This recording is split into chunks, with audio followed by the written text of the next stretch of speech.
You ever walk into a place you used to call home, only to realize you were never really welcome there? Like the walls still know your name, but everyone inside forgot you existed until they needed something. That's what today's story is about. Not just betrayal, not just heartbreak, but the brutal moment when you realize the people closest to you were never actually on your side. This isn't just drama. It's war disguised as family. So sit tight because this one starts with a charger and ends with a $17,000 lie, a shattered backyard celebration, and a truth bomb that left everyone speechless. I only came home to grab a charger, that was it. But the second I opened the back door, I heard screaming, over 100 voices yelling, "Congratulations!" I froze. A huge banner hung across the backyard that read, "He asked." She said yes. I stood there confused, trying to make sense of what I was seeing, when Mom walked over with the biggest fake smile and said, "It's your brother. He's engaged to Alyssa." Alyssa, my ex. Then without flinching, she added, "Oh, and we took a $17,000 loan in your name to help pay for the party. Think of it as your gift." I didn't say a word, just stood there silent. Then I took out my phone, tapped twice, and muttered 5 words. In 12 minutes, 1 file went out to 102 people. My mom didn't even lower her voice when she said, "I told you he'd ruin it." That jealous look in his eyes, he's always had it. I hadn't even shut the front door all the way. I still had my keys in hand, my backpack half sliding off, my shoulder staring into the backyard I grew up in, now filled with rented chairs, a giant tent, and strangers clapping like this was a movie scene. But the applause wasn't for me. It was for the couple in the banner. Mark, my brother, on one knee in a blown-up photo, holding a ring in front of Alyssa. My actual ex.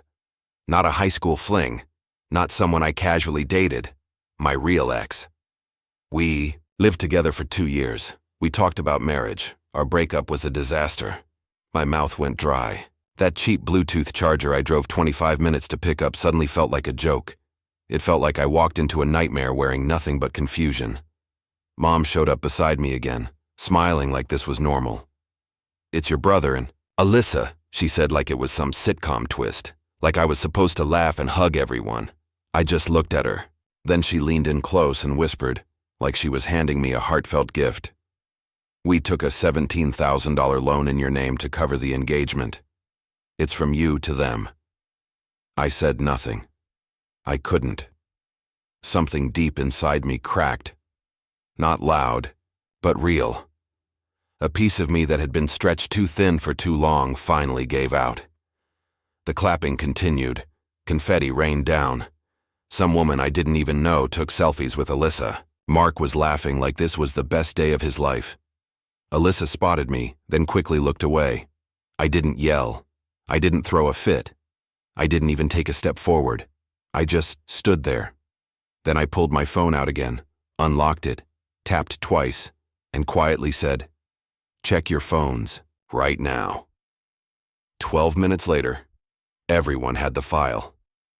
By minute 15, silence fell across the yard. And that silence, that was just the beginning. I didn't stick around for the fireworks. I didn't touch the food. I walked right past the champagne tower, past the slideshow of their love story flickering next to the old tool shed. I moved through the crowd slowly as they stared at their screens, some confused, others looking sick. I didn't need to run. I had already done what I came to do. Now it was their turn to squirm. The file, a PDF simply titled, "How I Lost a Fiancé and $17,000. Inside, texts between Mark and Alyssa sent while she and I were still together, screenshots, transaction receipts, a spreadsheet of party costs all billed under my name, the loan documents. Even a voice memo of Alyssa saying, "He'll never find out, he's too busy being useful." Useful. That's all I'd ever been to them. A tool, a resource, never a person. You want to know how this all happened? I'll tell you. I was the oldest, the fixer. The one they called when things broke. When the water heater exploded at Mom's, I paid for it. When Mark totaled his car sophomore year, I co-signed the loan for his new one. When Dad's business crashed, I gave them $6,000 to stay afloat. Just until next month, they said. That month never came. I never said no, not once. So they took that as permission. Mom would say things like, "You know how much this means to us." Like I was part of the same lie. Dad would grunt, "You're the only one who understands responsibility." And Mark, he never said thanks. Just slapped my back and said, "You got me, bro." That was my reward. Right. The tipping point came 4 months ago. I moved into my own place, my first real apartment. Clean walls, good furniture, even a few plants I hadn't killed yet. I invited the family for dinner. Just something simple. Pasta. Wine. Only Mom showed up. She came late, stayed 10 minutes, didn't eat. Then said, "Hey, can you co-sign something real quick?" It was a $12,000 loan. For Mark's business, she said. Nothing big. She said it like it was nothing, like she was handing me a birthday card. Just slid the loan paperwork across my counter with a casual smile. I didn't sign it. I told her I'd think about it. That was my mistake. That gave her hope. A week later, I saw the first credit inquiry pop up on my report, then another, then the loan approved in my name. I called her furious. "Why would you do this without asking me?" Her voice flipped instantly, from soft guilt to cold defense. "You said you were thinking about it. That means yes. We needed it. Mark's future depends on this. You'll be fine. You make good money." That's when it finally hit me. They didn't see this as theft. They saw it as sharing. As if my work, my name, my credit were just part of the family fund. I stopped answering their calls. Started digging. I requested my full credit file, and that's when I saw the second loan, $17,000, labeled for event services. The memo line told the story. Engagement celebration, backyard property. I nearly threw up. I hadn't spoken to Alyssa in over a year. Our breakup wasn't loud, just sad. She said she needed space, said it wasn't me, it was timing. But it was me. Or more accurately, it was Mark. I didn't care how it started. I cared about the date stamps. She texted him the day after she left me, called him baby a week later. She never blocked me. Just moved on like I was a sofa she didn't want anymore. And the worst part? My whole family knew. The texts were clear. Dad helped Mark pick the ring. Mom had Alyssa over for Sunday dinners. While I was sitting in silence, wondering what I did wrong, they were celebrating her, wrapping her in warmth like she was part of them now. And they were proud of it. I found out from Facebook. 2 weeks before the party, a private album popped up titled, "Big Day Soon." I wasn't tagged, wasn't blocked either, just invisible. There were pictures of Mark holding the ring box, Alyssa laughing on the patio, Mom with a clipboard, and that smug look she saves for holidays and betrayal. The caption, "When you know, she's perfect for our Mark." I hadn't spoken to any of them in weeks, but I knew what I had to do. Freezing the loans took 2 days and a friend who's a lawyer. I filed fraud reports, sent out emails, collected every bit of evidence. Then I opened a folder I hadn't looked at since the breakup. Alice tar chat tau backup.zip. I had saved our iCloud data, not out of spite, just because I don't delete things. Inside were voice notes, photos, location pings, even journal entries she typed in Google Docs under her own name. One entry read, "He's sweet but boring, too safe. Mark makes me feel alive again." She wrote that while still using my Netflix. That line made the file. On the day of the party, I parked 3 blocks away. Didn't even bother dressing up. Hoodie. Jeans. I walked into that backyard like I'd done 100 times before. No one noticed at first. Everyone was too busy clinking glasses. There was a cake with their names on it, monogrammed napkins, even a photo booth. Then someone spotted me. "Oh my God, you came!" That's when I saw the full setup. Mark with a mic, Alyssa wearing Mom's pearls, a whole crowd around them. I stood frozen. Then Mom saw me, smiled wide, walked over and said the line that snapped something inside me. "We took a $17,000 loan in your name. Consider it a gift." Gift. She said it like I was Santa Claus. That's when I tapped the file and watched everything crumble. It all fell apart fast. Alyssa's boss was there. She left halfway through page 2 of the PDF. 3 of Mark's friends started yelling on the lawn. Cheryl pretended she didn't notice anything. Dad came after me as I headed for the gate. You think this little stunt is going to destroy them? You think this ruins their joy? I didn't even stop. Just turned slightly and said, "You shouldn't have signed my name." He grabbed my arm. I pulled out my phone. "Touch me again and I'll call the cops." He froze. Good. That night their group chat lit up. Dad, fix this now before it spreads. Mom, how could you do this to your own brother? Mark, talk to me. Be a man. Alyssa? She blocked me. I let them stew for a while. Then I dropped the final spark. Uploaded the full folder to a public cloud link. Captioned it. Just so we're all clear, this is how my family defines love. Lies. Theft and someone else's ex. 3 days after the ambush, I got a text from Mom. "No drama, just us. Come to dinner, let's talk." She said Dad made steak. Mark and Alyssa would be there. You owe them that much. But I didn't owe them anything. Still, I said, yes, not because I wanted to talk, because I wanted it to end. That's why I agreed. I showed up 10 minutes early. The house looked exactly the same. Fake peace glowing in the windows, soft music playing, laughter like the last 3 days hadn't shattered anything. Alyssa opened the door. She didn't say a word. Her mascara was smeared, smile barely holding up. She stepped aside without making eye contact. The table was set for 6 like it was Thanksgiving. Mom carried out plates like nothing had happened. Dad poured himself wine. Mark sat at the end, arms folded, jaw locked. "Can we just..." Mom started, then sighed. "Can we just talk?" No one said anything, so she kept going. "It's all just a misunderstanding. The loan, we thought you said yes. And the Alyssa thing, well, relationships are messy. You were over it. It just happened."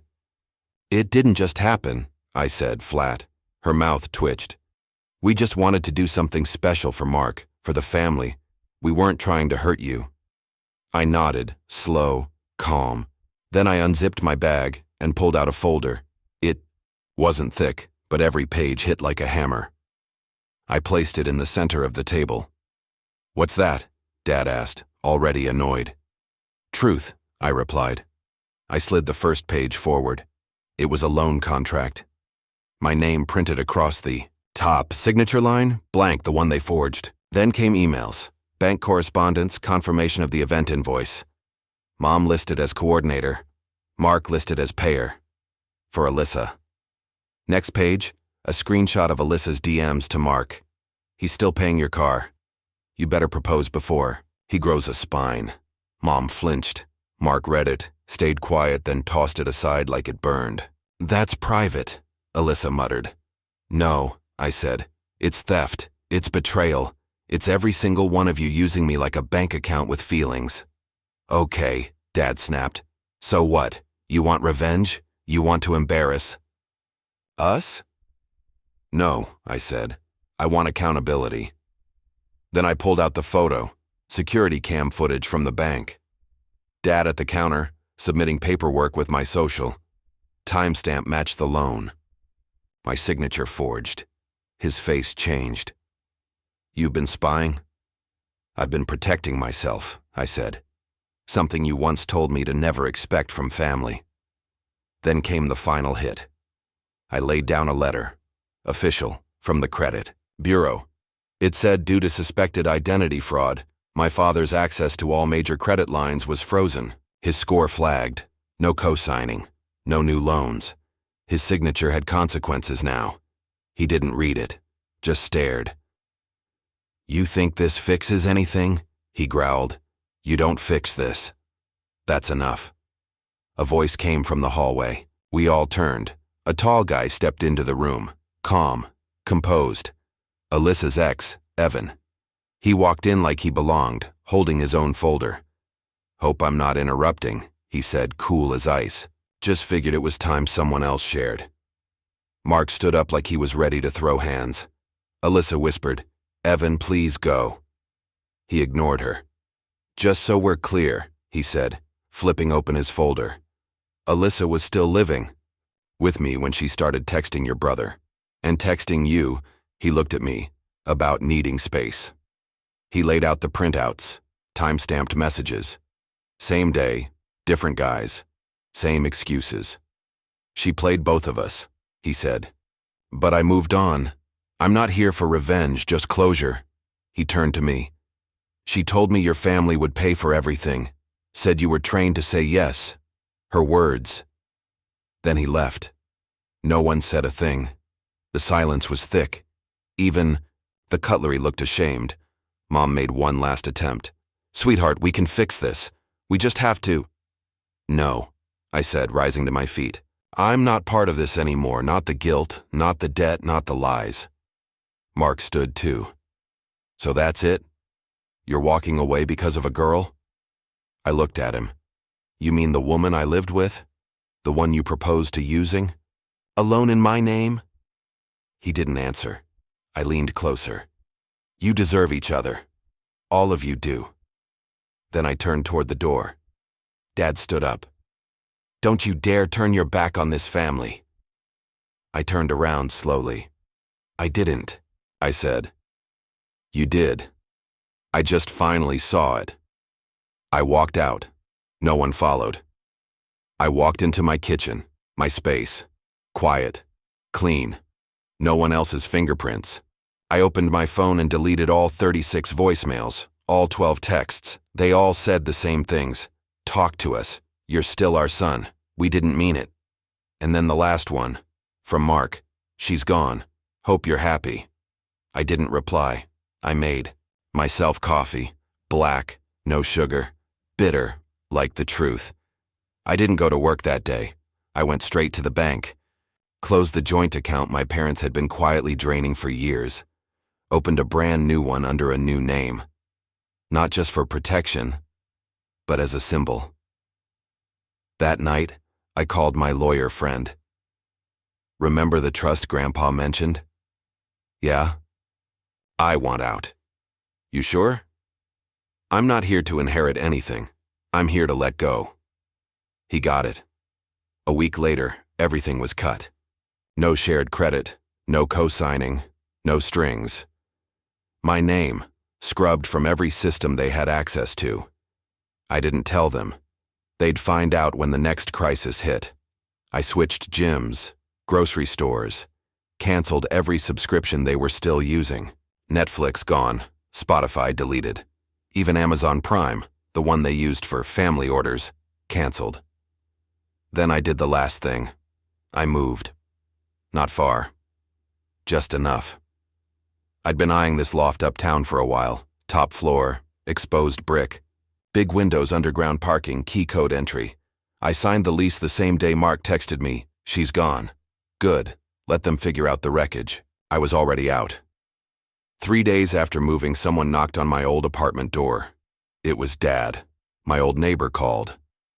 "There's a guy banging on your door like it owes him money." I never answered. 2 days later, it was Mom. She left. A note on the doormat. One line.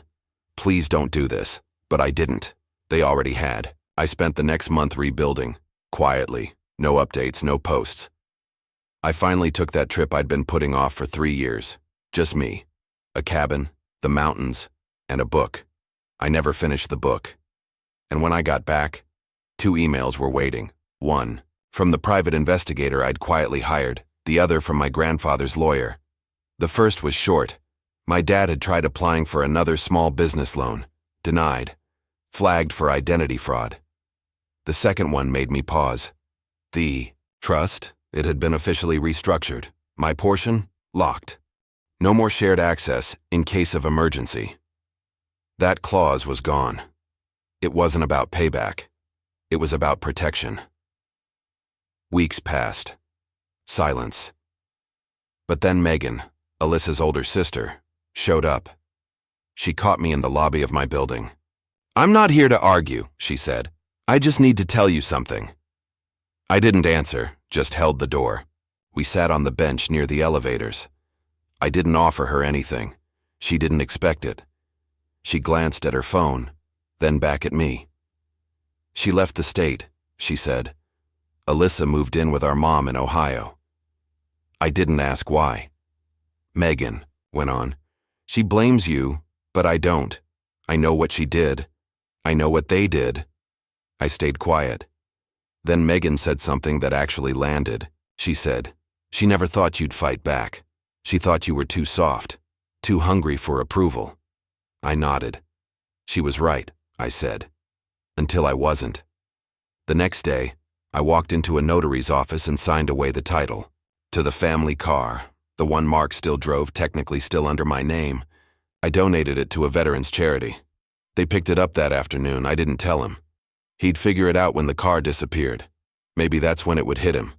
And when Mom tried logging into the family's health insurance portal, surprise, my name wasn't the listed sponsor anymore.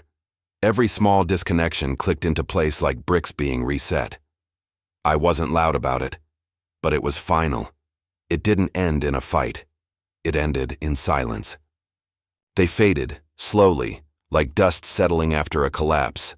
Still calling, still texting, still pretending I was overreacting. But I wasn't mad anymore. I was done. I never went back. Not for holidays, not for birthdays, not even when Aunt Rachel messaged to say, things have calmed down. Because there's a difference between letting go and leaving the door open.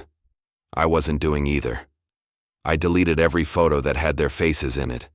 Blocked every cousin who sent the fake just checking in texts, the kind of check-ins that only come when gossip makes its way around. No more, maybe one day. No more, but there's still your family. No more guilt on a leash. People think revenge is loud. A slam. A fire. A scene. But sometimes it's colder. Quieter. More permanent. Like passing your dad's favorite coffee shop and not even blinking. Like seeing your brother's name on a missed call and not caring enough to erase it. Like remembering the way your mom once said, "We're still your parents," and realizing blood doesn't mean a damn thing when the damage is deliberate. 2 months after I disappeared, I got a letter, a real one, envelope, stamp, from my childhood dentist. Your appointment has been canceled. Your family has removed you from the insurance plan. I laughed. That was the last thing they could take. So I made a new appointment. Different dentist, different zip code, different everything. The receptionist asked if I had an emergency contact. I said no. Then I paused. Actually, yeah, use this. And I gave her my lawyer's name. 6 weeks later, I opened my garage and smiled. The custom sign I'd ordered had arrived. Matte black, bold white letters, clean and simple. Do not knock. Family no longer resides here. I drilled it into the brick by the door. Not because I thought they'd show up again, but because people like them forget. They forget who I am now. I'm not their fallback plan. I'm not the lifeline. I'm not the charger they remember only when things die. I'm not the fool who kept making their dreams cheap. I'm the ghost of every boundary they ignored, now rebuilt in steel and concrete.